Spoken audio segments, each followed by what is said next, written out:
Welcome back, guys. It's the Tightwad, and I have a confession to make.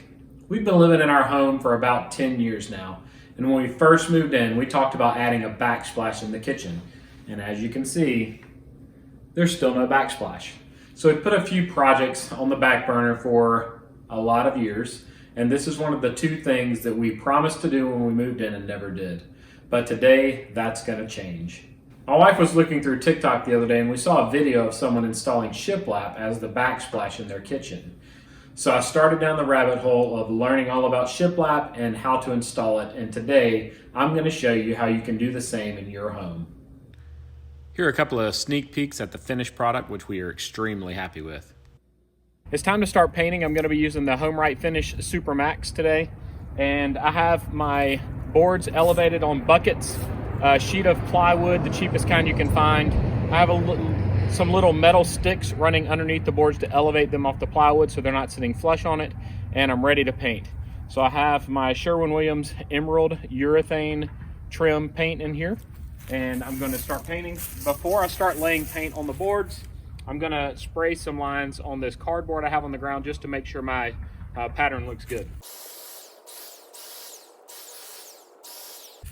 Now that I'm happy with my spray pattern, I'm going to start spraying. I'm actually going to start in the middle and work my way back to me, and then I'll do the same from the other side.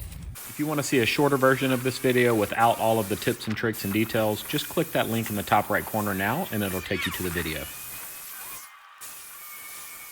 I'm going to let this first coat dry and I'm going to come back with a second pass. If there's a need for a follow-up video, I'll link it right here on the screen as well. Once I'm done painting, I'll move these boards into the basement to dry for a few days before I start my project. The next step I've done is I've created these trim pieces to go on the end. It has a flat side here where the shiplap will butt up against. It has a 1/4 inch round over here I did with my router table. And the thickness of these trim pieces is the same thickness as my shiplap. So it'll line up directly with the edge here and then come down to the bottom. I do need to use my square, but that's nice and square here, so I should have some nice even cuts going to the other wall on the other side. The shiplap will butt up against it and create a nice clean line right there. One thing I've done before starting to measure and cut the shiplap on this wall is to remove this piece of side trim from my cabinets, and I did this so that the shiplap can go all the way from this side to the cabinets, and then we can reinstall this trim piece to cover up all of the little edge seams right here on the side. To attach my trim, I'm using this rigid brushless battery powered brad nailer so that I don't have to bring my air compressor upstairs. And I'm shooting 18 gauge, 2-inch long brad nails into the trim and into the shiplap walls. Now I need to go ahead and measure from my trim piece on the other end to the edge of this trim piece so that I can cut my first strip of shiplap. I wanted to point out something very important when you're working with wood that you've bought from a lumber mill or from a big box store. This is called a square, so it's going to have a direct 90-degree angle between these 2 points. And if you move it over to the end of this board, you'll notice that this board is not cut square. So there's about a 1/4 inch on this end whenever I'm flush on the other end here. And you need to always make sure that you use your miter saw to cut a straight edge before you start measuring for your boards, or you're going to end up wasting lumber. I have my first board cut now. I'm going to slide it in on the far right end. I'm going to hold my fingers behind it in the middle and bend it a little bit so it doesn't scratch anything when I'm sliding it into place. And I have a nice snug fit right over here on this seam. You see that it's a nice tight fit here. Now I don't need adhesive behind this. You can use liquid nails or something similar behind it, but it's not absolutely necessary as long as you're nailing directly into studs. And on most cabinets, you'll be able to easily find the studs because you can see where the cabinet hangers screwed into the studs up here. So I'm going to make an imaginary line, or you could take a piece of wood and draw your lines where your studs are. But I'm just gonna look down here, and I'm not gonna put a ton of nails in my shiplap because more nails means more nail holes. So I'm only gonna have 1 nail hole showing per board because I'm gonna go right here in the tongue, and then I'm gonna go right here in the bottom area of this. Now I don't wanna go too low because we have this same gap down on the bottom. So we have about a 3/4 inch gap. So I'm gonna go about an inch up from the bottom to put my bottom nail in, and that's gonna make it easier on your nailer to go straight in anyway. So my bottom board was nice and easy. I'm gonna start here on the top, lining up that nail head with the screw. And then I'm gonna come down here about an inch from the bottom. Notice my nail gun's sitting pretty flush on the counter. I do want this to go in straight. Lining it up again with my stud. Another thing you need to consider when nailing next to electrical is you need to know where the wires are. And there's an easy way to do that. The electrical box is always attached to a stud. So it's either gonna be on this side or this side of the electrical box. On this one, since I have two electrical boxes side by side, I know that my stud probably comes down the middle, and I also know where the stud is because of this screw. The second thing to think about is when you wire a house, you're running the electrical wiring down the side of a stud. So you need to make sure you're hitting dead center if you're nailing into the studs next to electrical outlets.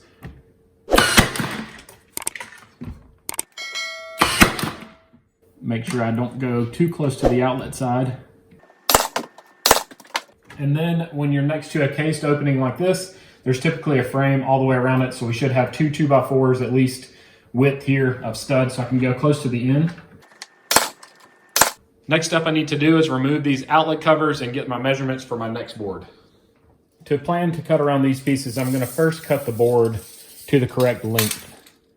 So I'm gonna measure to make sure that my measurement is the same. I can't guarantee that the piece on the other end, trim piece on the other end is square.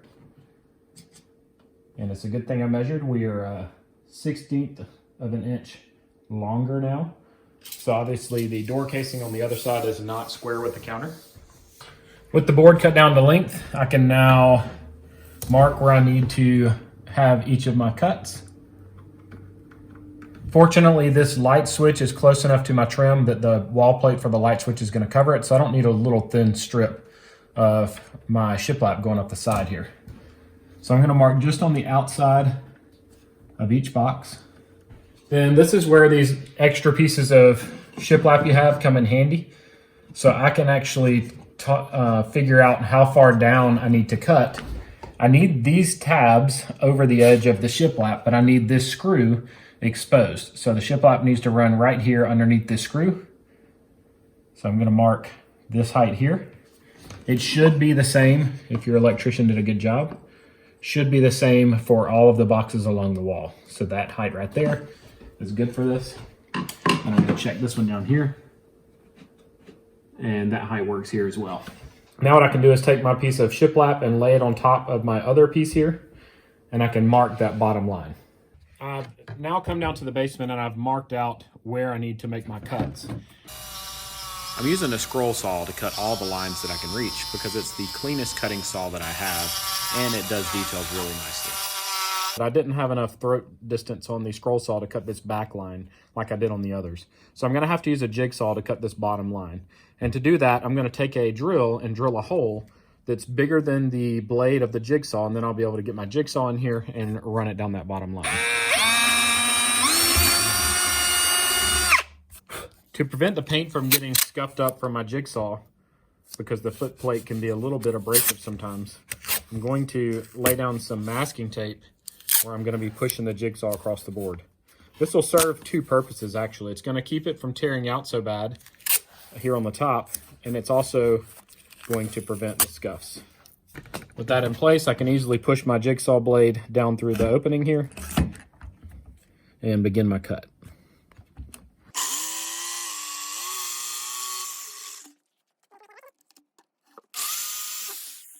Now I can remove my masking tape. You'll see I've got a nice clean bottom line there. The next thing I need to do is remove the screws in these plates. Make sure your power is off before you start doing this.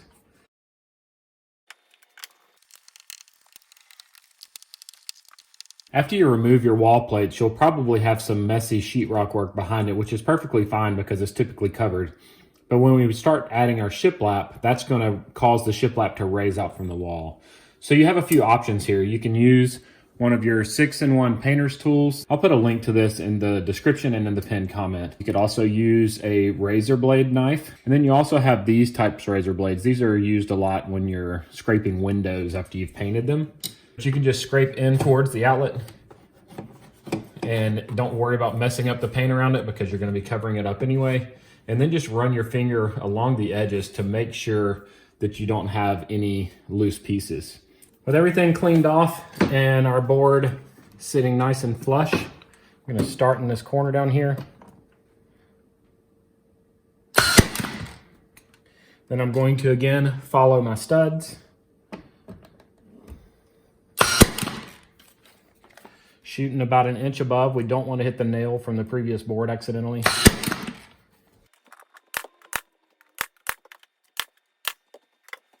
Next step is to get another board cut to length and then mark our spots and repeat the process. And then we're going to have a skinnier board for this top section here. I got the next piece cut and in place. So time to nail it in.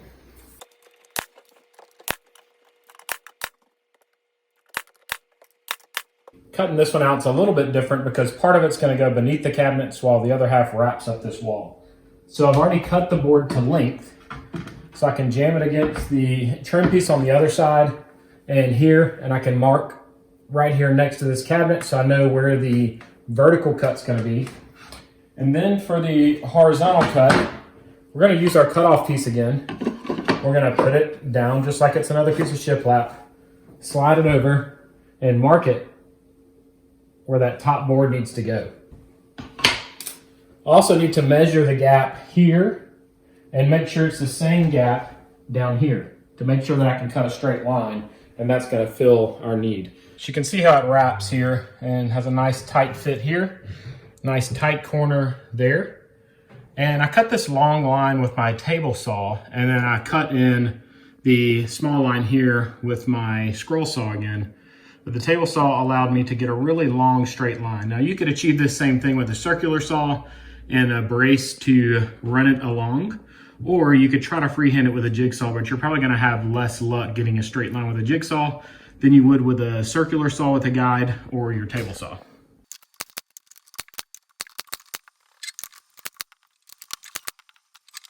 And I love how this works out. It looks like we're gonna come right up to the edge of this trim. For this top piece, we obviously don't want this lip on here, so I'm gonna go back and rip that off using my table saw. So I'm not gonna nail this one in yet because I am gonna paint the top edge of this board before I nail it in so that I don't have to worry about it when I'm repainting everything.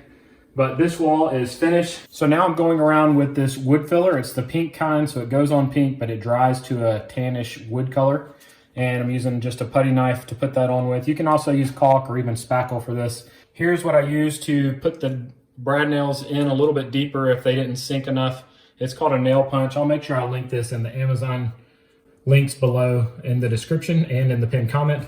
But you just put it on top of a nail, hit it with your hammer, and it sinks that brad nail a little bit deeper so that you can putty it, get a nice smooth finish. A lot of times when I'm recording videos and making repairs, I learn new things as well. And one of the things I learned is that granite can have a sag. So if you notice right here in the middle when I put my board down, there's about a 1/4 inch gap in the center, but not down here on the ends. So I contacted a local cabinet maker that I'm friends with. Check him out. He is Holy Cow Leather on Instagram. He suggested that first he said, see if you can put shims under the cabinet to lift them up. And his second suggestion was to scribe the board. And I didn't know what scribing was, so I looked it up. So the concept of scribing is to draw a line on your workpiece that matches the slope or the curve of the counter. So what I found was that my mechanical pencil could sit level on the ground, and at the lowest spot of my counter, the lead from my pencil touched the bottom of the board. So I was able to take my pencil and slide it along the counter. Here I had to do it at a big angle. And then here I slid it along and it started drawing on the board. So what it's doing is it's copying, and I'm not going to draw on this one because this is not my actual board. It's copying the curve of the counter onto the board. So then you have a line that you can cut or sand or plane on to remove more material from the ends of the board, no material from the center, and more material here, and then it's going to fit. And I'll show you the finished product. So I swapped out to the board that I scribed, and you can see it sits flush here and stays flush all the way down to the corners. So I have that bottom board ready and the rest should be good to go. This is the finished product on the side with our stove top. You can see the nice seams there. And then how it comes up into the corners. We did not add trim around the sides here because we got the cuts pretty close. And here's a look at the other side. You can see the finished product with it going up to the top. I ended up putting a 1/4 inch round over on the top of this board before nailing it up there. And everything looks nice and clean. If you found this video helpful, give it a thumbs up and subscribe to my channel. If you have any questions, leave them in the comment section below. I always take time to read each comment and respond if I can. Use the links in the pinned comment or in the description to buy some of the supplies that you saw me using in this video. Click any of the videos shown on the screen right now to see other DIY style videos that I've done. And as always, I hope you guys have a great day.